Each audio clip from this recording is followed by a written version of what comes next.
შინაგან საქმეთა სამინისტრო აგრძელებს უკომპრომისო ბრძოლას ქვეყანაში ნარკოტიკული საშუალების უკანონო შემოტანისა და გავრცელების წინააღმდეგ.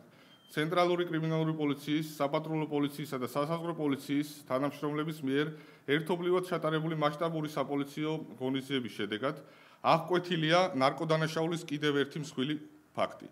კერძოდ სამართალდამცავების მიერ ბათუმის პორტის ტერიტორიაზე შემოსული სატვირთო ავტომობილიდან ამოღებულია განსაკუთრებით დიდი ოდენობით სხვადასხვა სახის ნარკოტიკული საშუალებები. 1 კილოგრამი და 167 გრამი კოკაინი, 2000 აბზე მეტი MDMA, 2 კილოგრამი MDMA-ს კრისტალები, 2 კილოგრამამდე კლეფედრონი, 1 კილოგრამი კეტამინი და ნარკოტიკული საშუალება LSD-ს შემცველი მუყაოს ფირფიტები.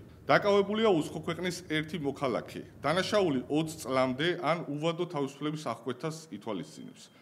გამოძიების მიერ მოპოვებული მტკიცებულებები დგინდება, რომ სატვირთო ავტომობილი სასაზღვრო გამშვები პუნქტის ბათუმის პორტის ტერიტორიაზე ბულგარეთის რესპუბლიკიდან შემოვიდა.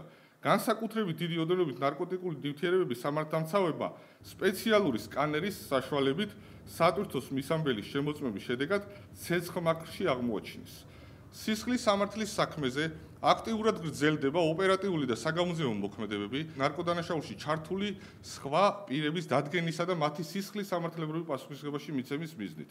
განსაკუთრებით დიდი ოდენობით ნარკოტიკული საშუალებისა და ფსიქოტროპიული ნივთიერების უკანონო შეძენა შენახვის, ასევე საქართველოში უკანონო შემოტანის ფაქტზე გამოძიება საქართველოს სისხლის სამართლის კოდექსის 260, 261, 262, 263 მუხლებით მიმდინარეობს. აქვე გსურს საზოგადოებას შევახსენოთ, რომ სამართალდამცავების მიერ ბოლო 4 თვის განმავლობაში გამოვლენილი და აღკვეთილი იქნა ტრანსნაციონალური ნარკოდანაშაულის რამოდენიმე ფაქტი.